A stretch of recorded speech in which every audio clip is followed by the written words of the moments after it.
I'm excited today, y'all. I'm very excited today. Today I get to talk about a subject that I've been meaning to talk about. I've been wanting to talk about for years. Now, before I get in, before I get into the live, man,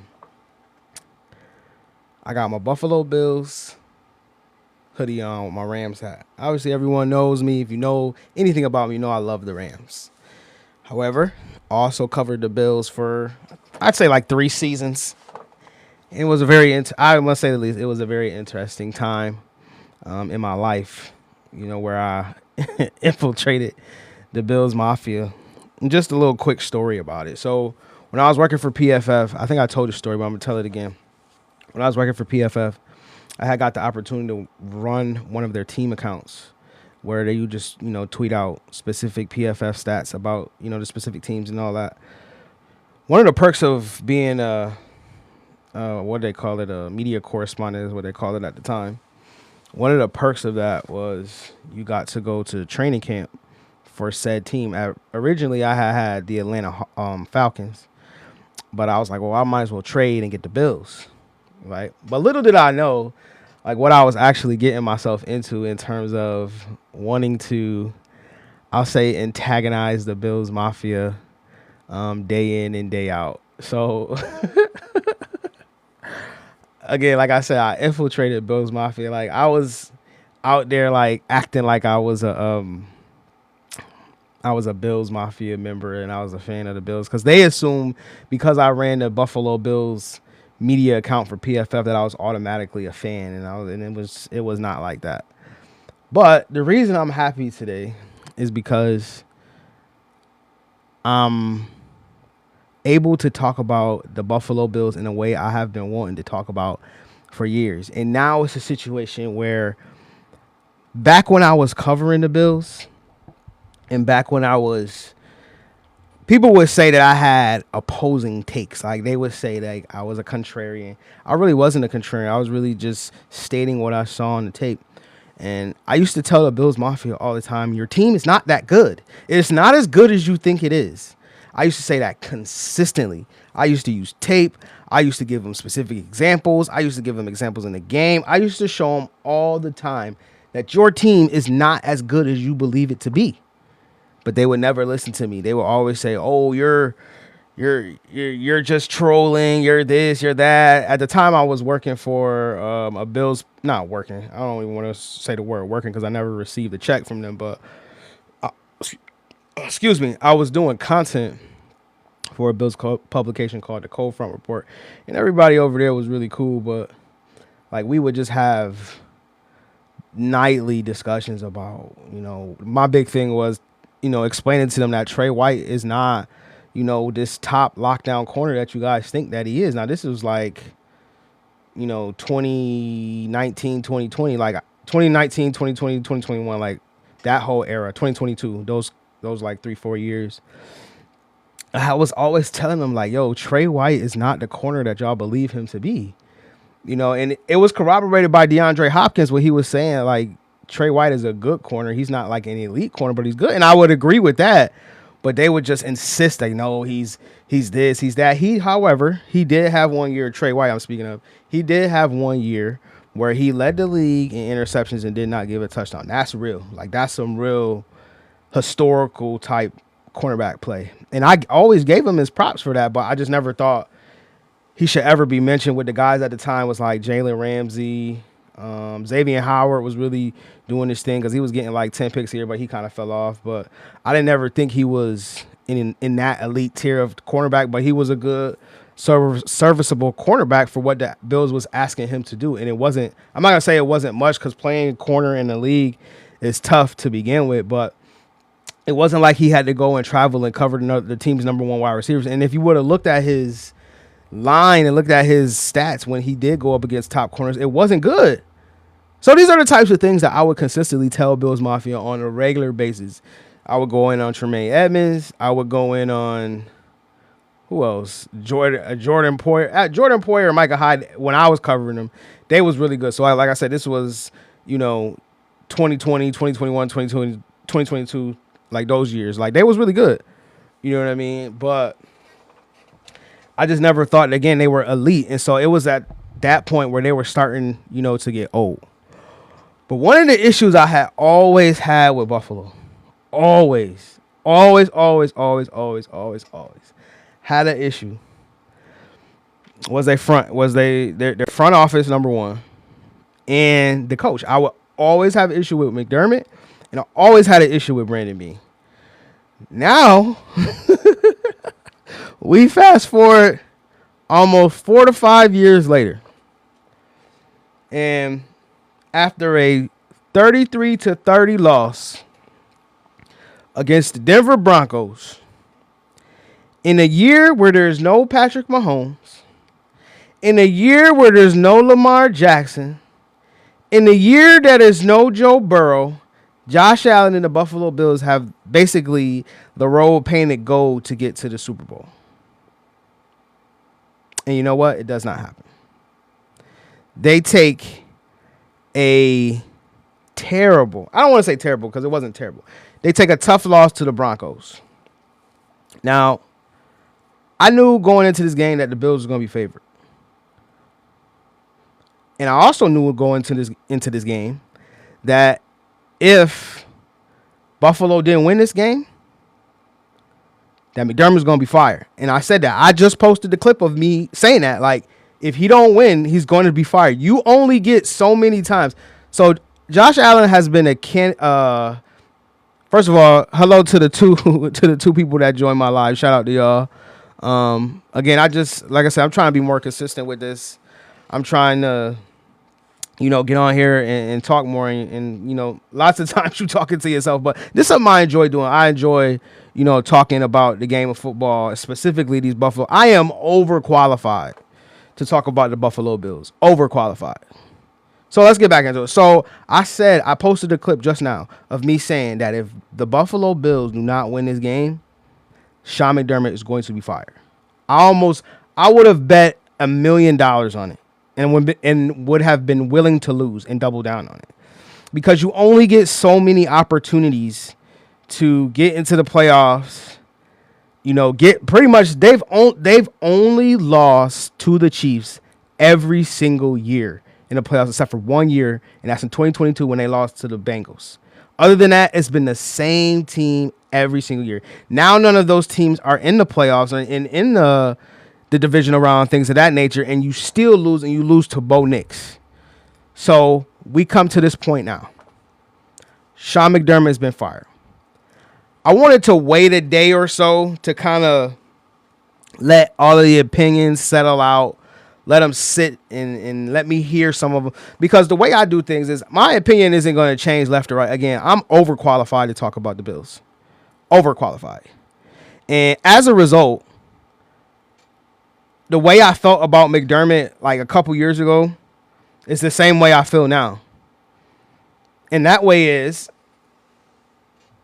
I think he is a good coach, right? But there's a difference between being a good coach and being a great coach, right? Or a coach that's going to get you over the hump to get to the Super Bowl. And I don't think he's that. He is not on the level. Obviously, there's two different type of coaches, but on the level of like a Andy Reid, in my opinion, or like a Harbaugh, or I think he's a better coach than Sirianni, because Sirianni won a couple years ago. But I just don't think he's in that upper echelon of coaches. However, as I progress into this argument, I'm gonna argue against myself, because I will say in this iteration, I do think he should not have been fired in this iteration of the Bills, because the Bills this year sucked. Like, they historically sucked. I mean, in terms of talent, not in terms of record. They have enough talent to beat most teams, and it's reflected in their record. They were the 5th seed in the AFC, so they have enough talent to beat most teams in the NFL. However, they are not at that point anymore. They're at a point where they have a top 3 quarterback who not only is a top 3 quarterback, but he's a proverbial MVP candidate, perennial MVP candidate every single season. Caveat is he's turning 30 next year. So that is another level of urgency that has to come.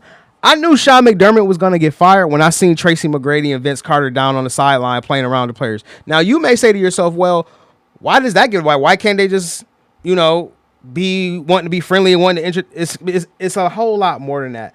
It's like a lot of owners don't want to be seen and don't want to be in the public eye. But when you're constantly, because remember, the Bills took a private equity investment in an ownership group that include Jose Altidore, Vince Carter, Tracy McGrady. And so I knew when they took that private equity investment and they didn't win this year, I knew changes were going to come. There's no way that a private equity group is going to invest that type of money. I believe it was like $2 billion or something like that.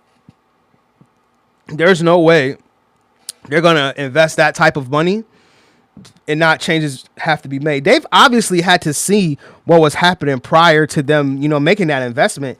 And they've happened to see, since 2020, 7 playoff appearances, all of that good stuff. Like, they had to see all of these things and see, McDermott and the Bills regime, fail multiple times. And then obviously 13 seconds against the Chiefs, they had to have seen that. So they probably were asking themselves, okay, why is it that there haven't been any significant changes being made to the front office after all of these blunders? And it's because Buffalo has been, for the better part of their history, they have been a loser franchise, right? They've gotten to the Super Bowl 4 straight times, right? But after that, they've sucked for a while. Then they got McDermott.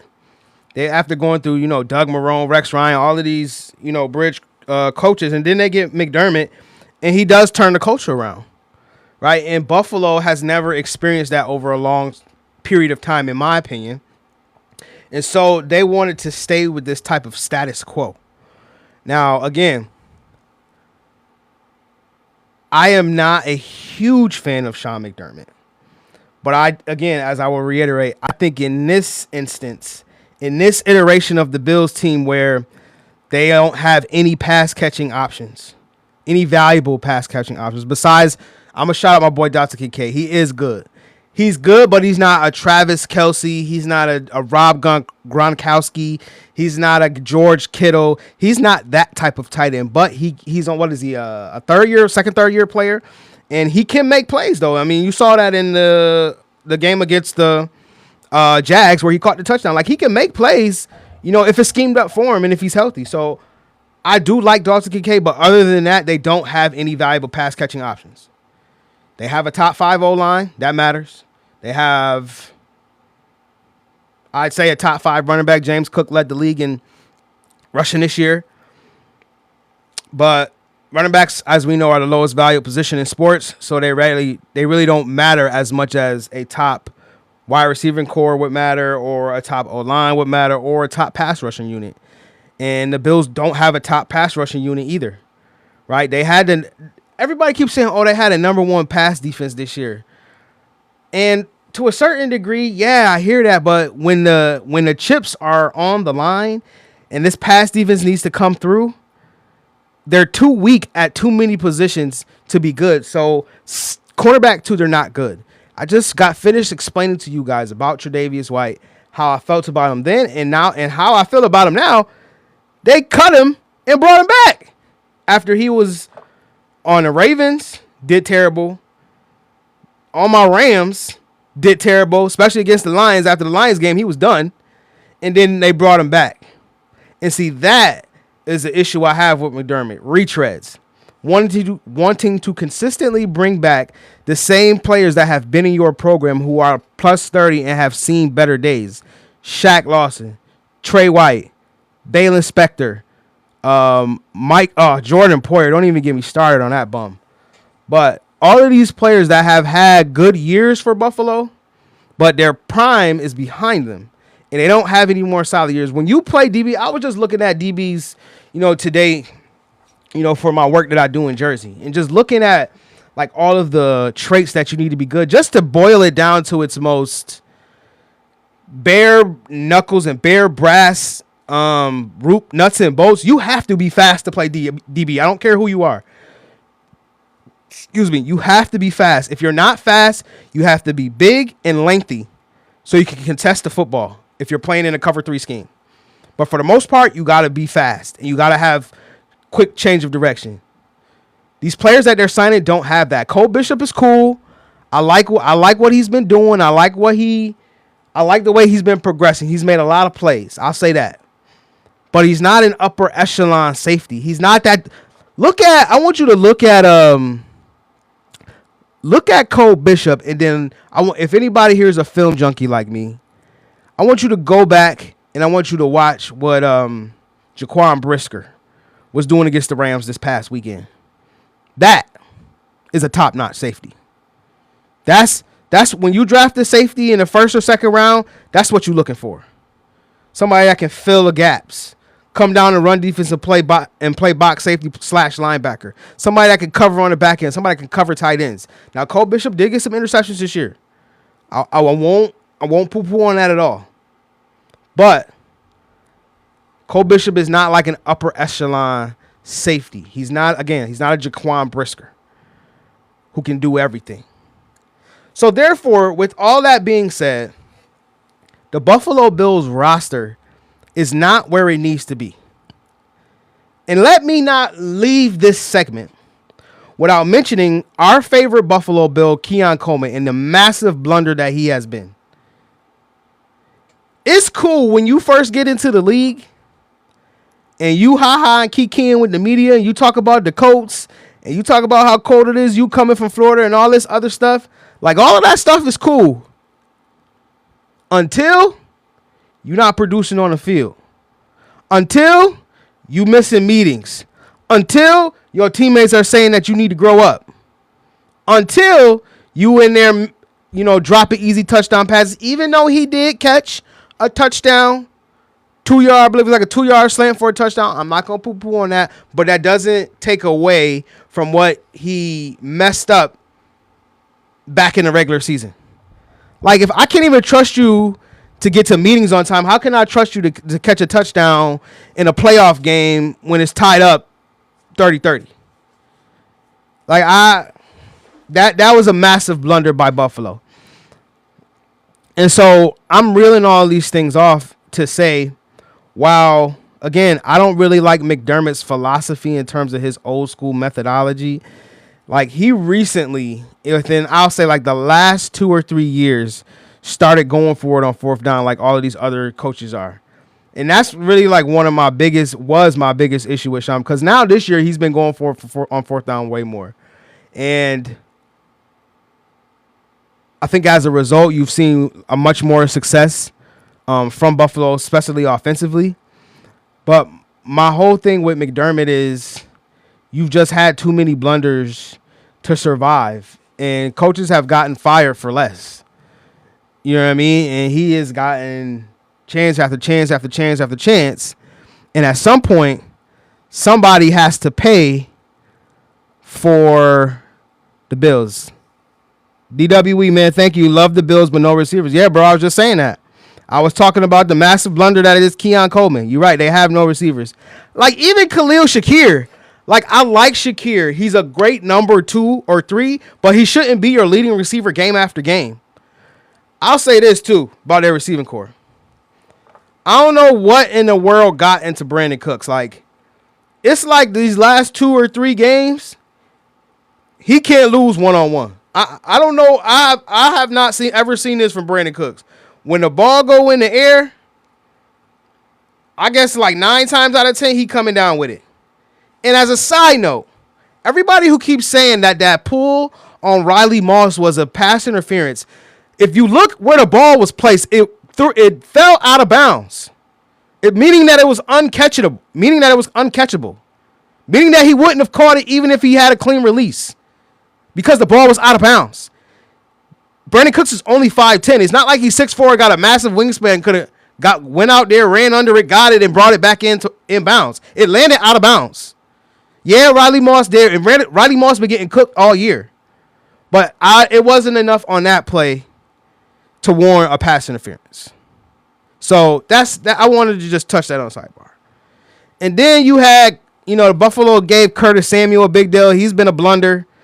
Joshua Palmer's been a massive blunder. even though he was highly coveted coming out of Tennessee, and they thought he was going to be this, crazy route runner and guy who could stretch the field also. But, I thought it was a red flag when a team like Los Angeles got rid of him after 3 seasons. I agree. Josh can't do it all by himself. And that's what I keep trying to tell people. And that's where I'm going with this DWE. I just want to make sure I'm saying your name right because you interacting in the chat, and I appreciate you. Me and you can sit here and have a conversation about the Bills. Like I said before, man, I'm overqualified to talk about the Bills. But, yeah, you're right. He can't do it all by himself. And I've just got finished articulating that the defense isn't really that good. Wide receiver room isn't really that good. And DBs. Oh, yeah, DBs aren't that good either. And they don't get pass rush. And I was trying to tell somebody before I even came on live that Buffalo wouldn't even be in the conversation for anything if Josh Allen wasn't on there. People want to run and talk about, oh, he fumbled 4 times. We always knew, we've been knowing for a long time now that Josh has been I don't want to say a turnover machine, but he turns the ball over. He's an ultra aggressive quarterback, and he gets a lot of the rushing responsibilities too, in addition to what Cooks provides. Right, 4th and 1, 4th and 2. They either gonna call that quarterback sweep, or 4th and 1 they call in tush push with Gilliam. And like 9.5 out of 10 times they're gonna get it. That's the advantage that Buffalo has on a 4th and shorts. It's almost like a 90+% guarantee that they're gonna convert it, especially if it's on a goal line.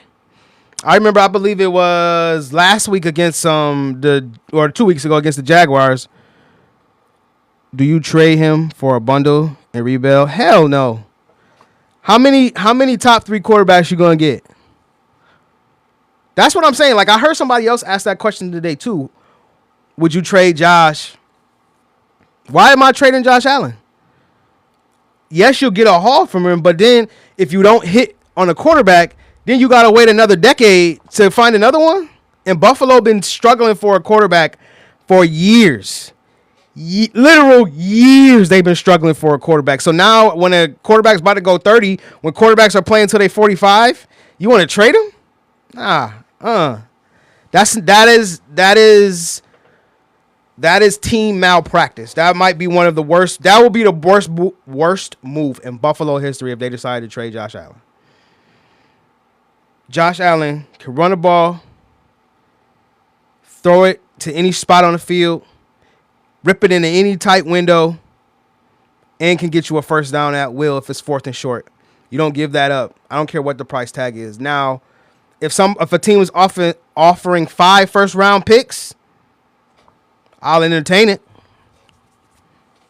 I'm a Hawks fan, so that's giving us the beast mode. Oh, you're a Seahawks fan? We're enemies. We're enemies this week. I'm a Rams fan, as you see. I don't know if you just got in here, but I'm a Rams fan, but I used to cover Buffalo for 4 seasons, thereabout. So that's why I got the Rams and the Buffalo gear on. So now I appreciate you interacting, man. I don't really get many people that in here that interact, but I did this to try to, create conversation. I want to create a conversation of football, and I want to find, the football conversations, because like I always tell people, man, you listen to me long enough, you'll learn something. But I also love, again, interacting with the fans, man, like interacting with people from different teams and stuff like that, having, honest and real conversations about football. Like I love all of that. You're going to get me talking about the Rams, but that's cool. We can talk about Rams.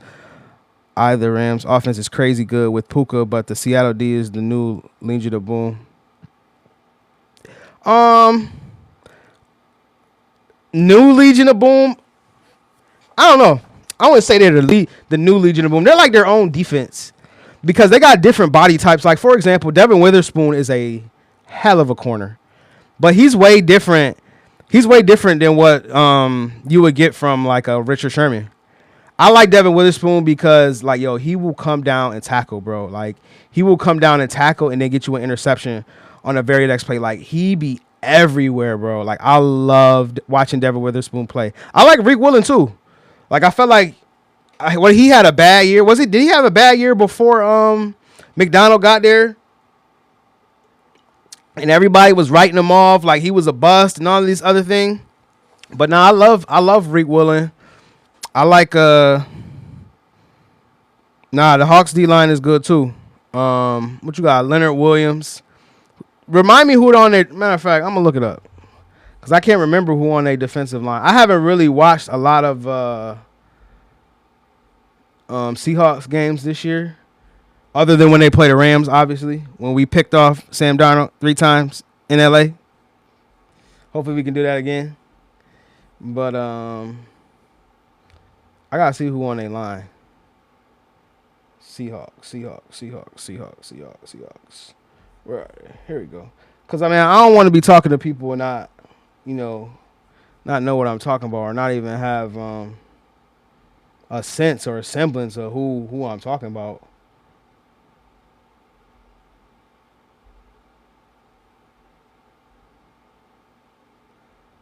Devin Witherspoon right there with a 91.8 pass rushing grade. Byron Murphy from Texas. I love Byron Murphy, actually. He's really good. I love him. Who else they got? Leonard Williams. I just spoke about Leonard Williams. I love Leonard Williams too. So I like they oh yeah, they signed DeMarcus Lawrence. I forgot about that. Yo, he had a really good year too. I guess all he needed was to get out of Dallas. But he was saying that Dallas was like basically a SHIT show. And he's showing it this year, man. I like. And it was a Boye Mafe. Yeah, Boye Mafe too. That's the one I forgot about. Boye Mafe. He's really good. They thought he was gonna be really good coming out of Minnesota. I believe he came out of. But yeah, the Rams gonna have a tough time with Seattle. I know, even though I fear LA, but it will be in Seattle. I mostly fear Pooks. Love Murphy and Lawrence. Yo, Puka he do get off, but I don't really feel like he was a huge factor in the game, like against the Bears. Like, cause for a good portion of that game, even though Puka was he caught a lot of passes towards the end of the game, like I don't feel like he was really involved for like majority of the game until like towards the end. But to your point though, Puka finished as PFF's highest graded player period, like a 96 with a 96 grade. So I personally think Puka's the best wide receiver in the league. I think he's better than Jamar Chase. I think he's better than Justin Jefferson. And the reason I say it, because like you can only basically split hairs when you're talking about the best wide receiver. Obviously, there's other things that matter in terms of scheme and all of these types of different things. But I feel like Puka is utilized in so many different ways: outside, slot, inline. Like he's just the ultimate joker, and he can win in contested catches, and he can win down the field, and he can take advantage of the seams. Like there's nothing I can name that Jamar Chase can do that Puka Nacua can't. You know what I'm saying? Route running, all that. But we have JSN. Absolutely. Listen, I love JSN coming out of Ohio State. You don't got to tell me. I was a JSN stan when he came out of Ohio State. Ohio State is one of my favorite teams. I like their program when Brian Hartline was there and developing wide receivers. So I always loved JSN. And I saw what he was doing in his rookie year. He was killing people from the slide, killing them vertical. Like he's really been killing since he came into the league. And now this year he just really taking it to another level. You know what I mean? But JSN been nice. JSN another wide receiver who can do everything too. And what I've noticed about JSN is that he really makes a lot of tough catches, like, back of the end zone, ball thrown low, or like he just makes a lot of tough catches with him being a top-notch route runner, with him being, just able to create after the catch. I don't feel like it's anything that JSN can't do. I still feel, even though he had a year where he was the number one receiver in the league, I believe statistically, I still feel like a lot of people don't give him credit, or he don't really get to do that he is, that he's earned. But I love JSN. He's gonna give us a run for our money. It's gonna be in overtime, and I also fear your quarterback. He is tops. Stafford is definitely tops. Honestly, Stafford is top. He's top 5 of all time, if you ask me. And I'm not just saying that because he's a Ram. I was saying that when he was on the Lions. Just in terms of, like, one of the ways that you can judge great players is by when you need them to come up big, in big moments that they always come up big. And Stafford is one of the few quarterbacks besides Brady, besides Rodgers, that I can name off the top of my head, and Mahomes too. Like, Stafford is one quarterback who seems to, I don't want to use the word always, but consistently comes up huge in these tight pressure moments. 2 minutes left in the game, one drive for the game, get you a touchdown. And I said when he was against the Panthers, when he was going down the field and he was driving, I was like, yo, he got it. Because he had 2 minutes to go. And, like, Stafford has literally made a career off of that. Like, his entire career, you can point to at least 10 different times of when the game been on the line and he done delivered. And I always say, like, yo, that MFer Stafford just keeps on battling, bro. And he keep on battling. And then by the time you look up, the Lions could be down 15 points, and it's the fourth quarter, and now Stafford's driving he's driving, and it's like they're down a touchdown, and he's about to go in and score. Like, he has made an entire career off that, and I just don't understand. I just don't understand that type of, I'll say, accuracy when it comes to those moments. Like, that's one of the people I would love to interview, like, and understand, like, how does he always come up big in those type of moments? That's a dream interview for me. So you think the Rams win in Seattle? It's crazy noisy. We're not favored right now. We're down. We're 3.5 point underdog, I believe, right now. We've already beat Seattle once. When we turned Darnold over 3 times. I believe it was 3. I think we can win. That's all I'll say. I'm not gonna underestimate the Seahawks. However, I do want to say this. When the Seahawks running game is going and is humming, nobody can beat Seattle when their running game is humming at its highest level. I know that they've been saying the offensive line hasn't really been great and the running game ain't really been great all year. But when Zach Charbonnet and Kenneth Walker get it going, I don't know. There's not a better tandem in the league. They're better than Montgomery and Jahmyr Gibbs. They better than Bijan and Algier. There's not a better two-headed monster in the league. When it's going right, it's not a better two-headed monster in terms of just running the ball and running it down your throat. And Kenneth Walker is so damn explosive. I don't get it. This is one of the most explosive backs I've ever seen in my life. I don't get it. I'm worried that Zach is out. When I saw that, I was like, yo, that's gonna be huge for us, because that means that Kenneth. I'm not saying that Kenneth Walker can't be the guy. He's shown that he can, but you know, those rests in between and Charbonnet could come in and spell him, like, that matters. And if we only gotta worry about Kenneth Walker, I'm good. But if we gotta worry about Kenneth Walker and Zach Charbonnet, like, Charbonnet is a pounder, man. Like, he is, because he's explosive. He's big and explosive. He's not as explosive as Kenneth Walker, but he's big and explosive. And having to tackle those two snap after snap, like, it just wear you down. And then, again, Seattle has a great passing game, too. Like, Darnold, he finds Cooper Kupp, JSN, Jake Bobo, like, all of these dudes that they have. The tight ends. Walker is very patient and finds very small seams. Yeah, he's been like that since Wake Forest. I bet you people didn't know he went to Wake Forest before Michigan State. Nah, Kenneth Walker, nice, man. He one of my favorite backs to watch, for real. I just wish he would stay healthy, man. If he could stay healthy, he'd be a top 5. He'd be a top 5 back. He really would be. I love Kenneth Walker. So, what's your thoughts on the score? Don't bog me down the score, bro. I say I predicted 38-35 for Rams Bears. I'm gonna say with this one, because our defense been doing well. Pencil me down for 31-28 Rams. Pencil me down 31-28 Rams. We're a 3.5 point favorite, so that lines up with the line. How much? What's the over under? Give me 1 second. Look at what the over under is from. So I'm using DraftKings lines, y'all. Shout out DraftKings. Let me see. Let me see. So 47, so 48, so 24. Yeah, so like about what I said, 31-28 us. It'll be a 3-point win for sure, maybe overtime. Nah, I can see that. That's what it was last time, but it would be Hawks. Listen, I'm not passing over the Seahawks. The thing about it was I was confident that whoever we play, we could beat. Like, we can beat Seattle. We could have beat the 49ers.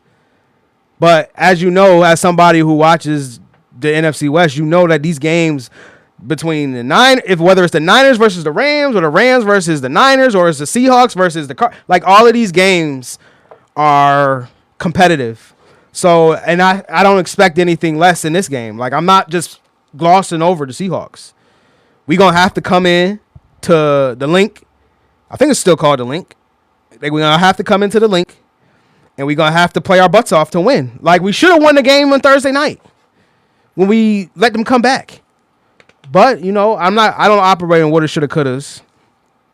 But, you know, we got to come in there and play. I think we can win the game because, again, like I said, it's always competitive with the Seahawks. It's always competitive.